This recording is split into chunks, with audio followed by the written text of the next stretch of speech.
Les calamités vont s'abattre selon les prophéties. Nous ne pourrons pas empêcher. Je suis tombé sur des vidéos qui m'ont fait rire, où je voyais des personnes en train de dire, mais si vous êtes des hommes de Dieu, arrêtez la maladie là. Alors je leur réponds tranquillement, on ne peut pas arrêter ce que Dieu a dit qu'il va faire. Et j'ai envie, je veux leur dire à ces personnes, ce que tu vois là, c'est petit même. Ce qui arrive est encore plus grave. Il n'y a aucun pasteur, on ne peut pas s'opposer à ce que Dieu a dit. La seule façon de faire arrêter les calamités, c'est une repentance mondiale. Mais je sais très bien que la plupart, vous n'allez pas vous repentir. Vous n'allez pas vouloir changer de vie. Vous n'allez pas vouloir arrêter l'adultère, l'impudicité, la corruption, le mensonge. Les rois de la terre continueront à être orgueilleux, à ne pas se fier à la parole de Dieu, à regarder cela et à banaliser, à dire tout ça sont des phénomènes naturels. Ils vont continuer à agir comme ça. Mais malgré cela, Dieu nous dit, à nous les serviteurs de Dieu, de continuer à vous avertir.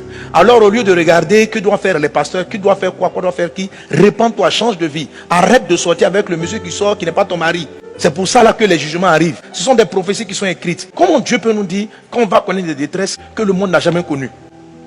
Jésus le dit avec une telle assurance. Un Dieu qui annonce les choses avec autant de précision. Ayons peur. Ayons du respect. En écoutant même simplement les prophéties que l'Esprit m'a inspirées. Et à d'autres prophètes aussi, parce que je suis tombé, j'ai vu des vidéos de d'autres prophètes. Et tu vas voir comment les choses s'accomplissent de manière précise. Le Saint-Esprit parle de paralysie dans le mois de mars. Et quand il me disait cela, je ne m'imaginais pas ce qui allait se passer. Je pensais à des grèves.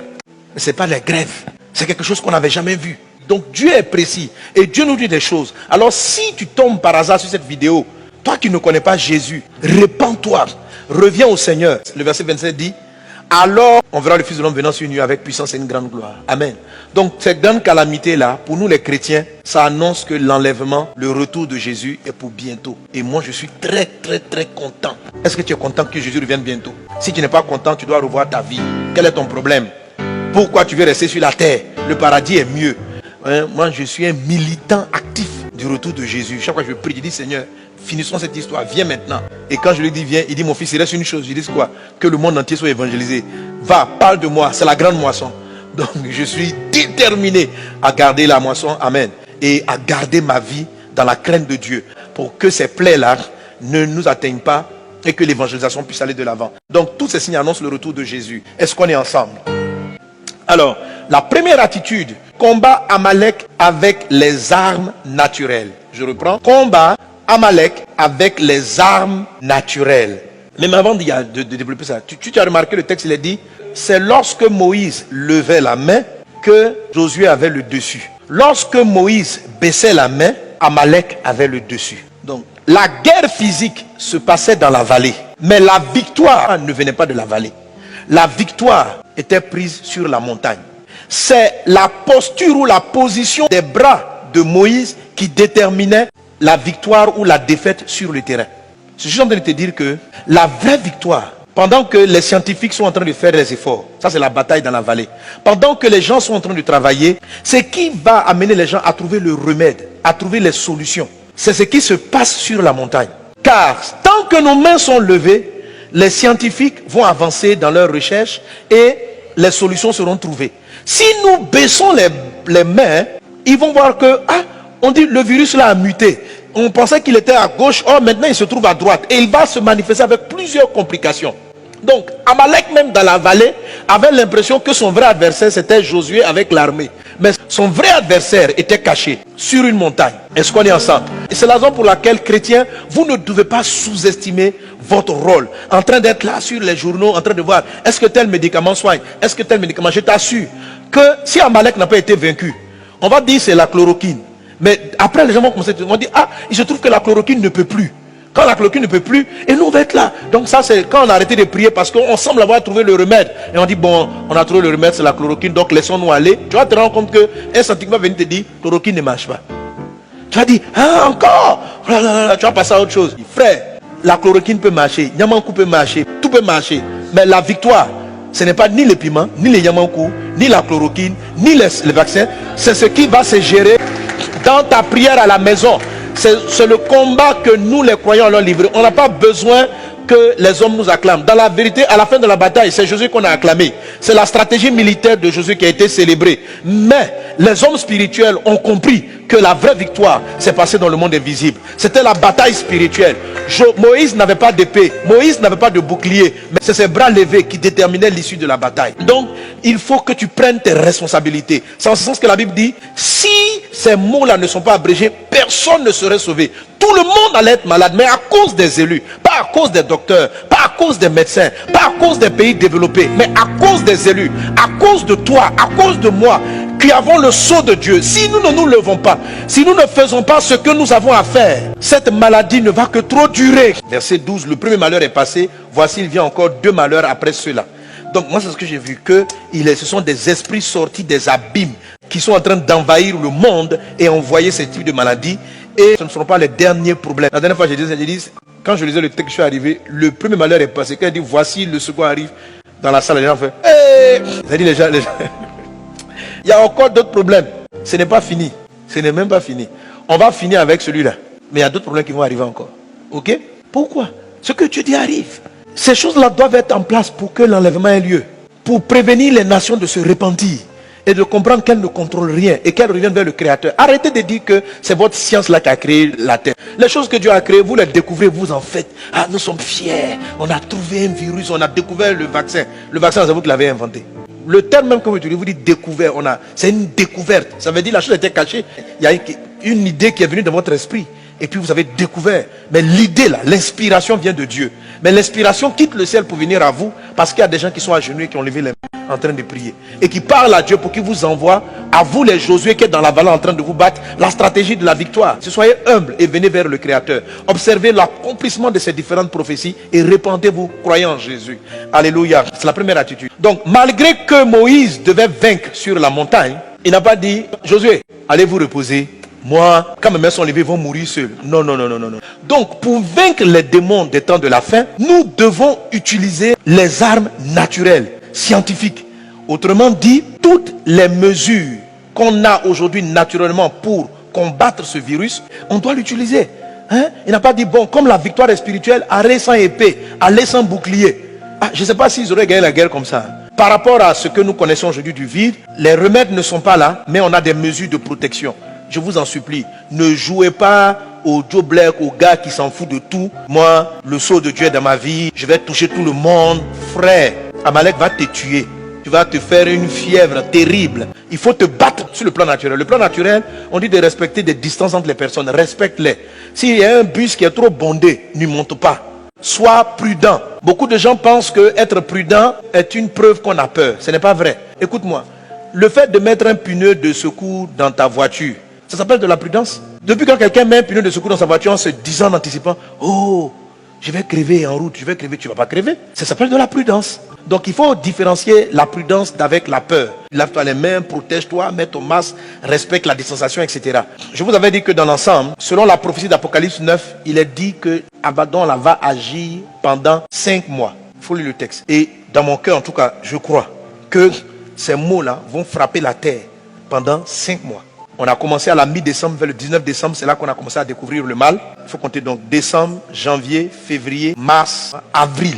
Donc il faut compter soit début mai, fin avril, mi-avril, par la grâce de Dieu, il sera vaincu. Et déjà même à la fin de ce mois de mars, par la grâce de Dieu, les choses vont drastiquement baisser. Mais ça ne va se faire que si nos mains sont levées. Et c'est là le mardi, au live, j'ai lu le texte de David en 2 Samuel 24. Une peste plus dangereuse que Covid-19 a frappé Israël. La Bible dit qu'il y a eu 70 000 morts en 3 jours. Covid-19, je ne crois pas qu'on a atteint encore 20 000 morts en 4 mois. Et David a laissé bien sûr les médecins agir. Mais lui, David, il a compris que la vraie bataille était spirituelle. Il a cherché Dieu. Il faut lire le texte, je l'ai déjà lu. Le prophète a dit à David, tu auras une peste qui va durer 3 jours. Malgré que Dieu ait dit la peste va durer 3 jours, David ne s'est pas assis pour dire, bon, les 3 jours sont finis, c'est fini. Ne vous asseyez pas pour dire les 5 mois vont finir, donc c'est fini.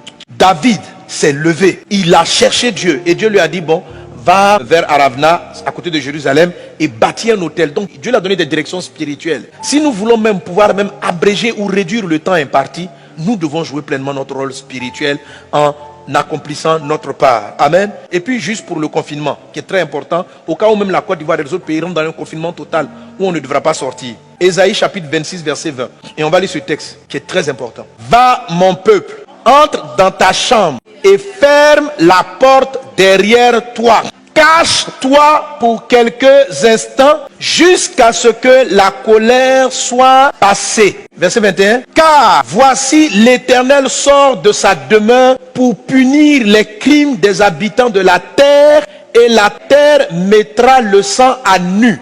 Elle ne couvrira plus les meurtres. Est-ce que tu me suis? Qu'est-ce que Dieu dit? Il dit va dans ta chambre. Ça c'est le confinement. Ferme ta porte. C'est la même chose que Dieu avait dit aux Israéliens lorsque l'ange de la mort est venu frapper Pharaon et les divinités dans le livre de Exode chapitre 12. Restez enfermés dans vos maisons et l'esprit va agir. Donc le confinement n'est pas forcément quelque chose qui s'oppose à notre foi. Ça peut être Dieu même qui vous dit de laisser, de vous enfermer. De vous enfermer pour vous reposer, de vous enfermer pour prier. Va dans ta chambre, dit-il. Ferme la porte. Parce que Dieu est dehors, l'esprit est sorti pour appliquer un jugement. Enferme-toi. Donc confinez-vous là où il y a le confinement en place. Quand ça va arriver à Abidjan, frères et sœurs, si le pays décide, restez enfermés, ne jouez pas au dangereux. C'est une recommandation de Dieu. Quand Dieu entre en jugement, il arrive souvent, comme ce fut le cas de la Pâque, comme ce fut le cas dans ce passage d'Ésaïe chapitre 26, que Dieu lui-même demande à ses enfants de s'enfermer. Donc ne voyez pas le confinement comme étant « Oh, je suis triste ». Non, dehors là. C'est que Dieu dit en Exode 12, il dit « Je vais confronter les dieux de l'Égypte ». Donc il est rentré. Donc là, les humains ont des divinités. Ils ont des esprits sur lesquels ils s'appuient. Pendant que le corona est en train de frapper, Dieu est en train de régler un problème.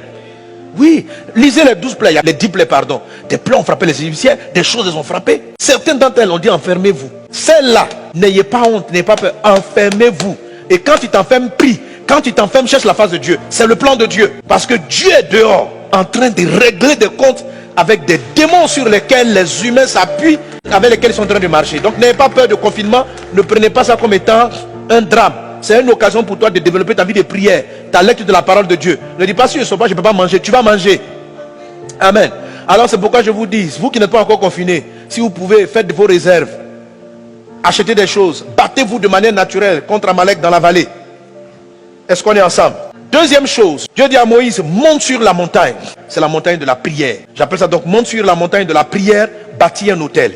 Pourquoi monter la montagne? Monter la montagne, c'est un acte qui n'est pas facile. L'esprit d'Amalek va venir avec un certain découragement. Tu n'as pas envie de prier. Tu te dis, mais qu'est-ce que la prière fait? Si la prière marche, est-ce qu'il allait arriver? Je te dis que tu ne peux pas empêcher ce que Dieu a dit d'arriver. Ce qu'il a dit qu'il allait arriver, va arriver. Toi, ce qu'on te demande, c'est de prier en tant qu'élu, de faire abréger le mal. Donc, monte sur la montagne. Lève-toi. Il faut nous lever dans la prière très tôt le matin, avant le lever du jour. 4h, 4h30. Il ne faut pas que le soleil se lève avant ta prière. Et bâtir un hôtel de prière, ça veut dire avoir un temps fixe de prière. Tu bâtis un hôtel, ça veut dire tu gardes un moment de prière. Il faut rejoindre les groupes de prière. Il ne faut pas prier seul contre Amalek. Amen. Donc la deuxième des choses, c'est de gravir la montagne. C'est de se forcer. Tu vas te donner une certaine violence. Parce que tu vas faire une chose que tu n'as pas l'habitude de faire. Mais tu dois le faire. Tu vas te lever. Quand ton corps va dire dors, tu dis non. Dieu m'a donné une instruction. Amalek, je le combats le matin, avant le lever du jour. Qu'il en soit ainsi au nom de Jésus. Deuxième élément de la bannière, c'est la partie visible. Et c'est celle-là qui nous amène à la grande moisson. C'est le témoignage vivant de Jésus-Christ. Nous devons évangéliser. Il faut parler de Dieu. Toutes ces choses-là arrivent et vont disposer les cœurs des hommes à la repentance et à la conversion. Ce grand moment-là, ces moments de tristesse pour l'humanité, sont des temps favorables pour la grande conversion massive. Alors c'est pourquoi partagez les vidéos, faites des découpes, évangélisez au maximum, parlez de Dieu aux gens. Il y a des parties dans ce message qui vous ont touché, peut-être l'entièreté, partage, encourage les gens à l'écouter, évangélise autour de toi, parle à tes amis, profite de ces moments de confinement pour envoyer des mots à des gens et leur dire toutes ces choses-là. Dieu les avait prévues dans sa parole. N'est-il pas temps pour toi de te repentir? Voilà. Ne reste pas chez toi sans afficher Jésus. Affiche Jésus. Dire que Jésus, témoigner de Jésus, c'est de ne pas avoir honte du Christ. Comme si, devant les scientifiques, on va dire que nos prières ne sont pas efficaces. Qu'on les fasse comprendre que c'est nos prières qui vont les sauver. Qu'on les fasse comprendre que c'est ce qui se tient sur la montagne qui détermine l'issue de la bataille dans la vallée et sur la terre. L'inspiration des scientifiques, les bonnes solutions vont venir parce que des personnes gardent les mains levées et sont en train d'invoquer le Seigneur. Que Dieu te bénisse abondamment. Voici les 7 attitudes que j'ai voulu partager avec toi. Si tu as été béni, tu vas acclamer fortement le Seigneur Jésus. Alléluia.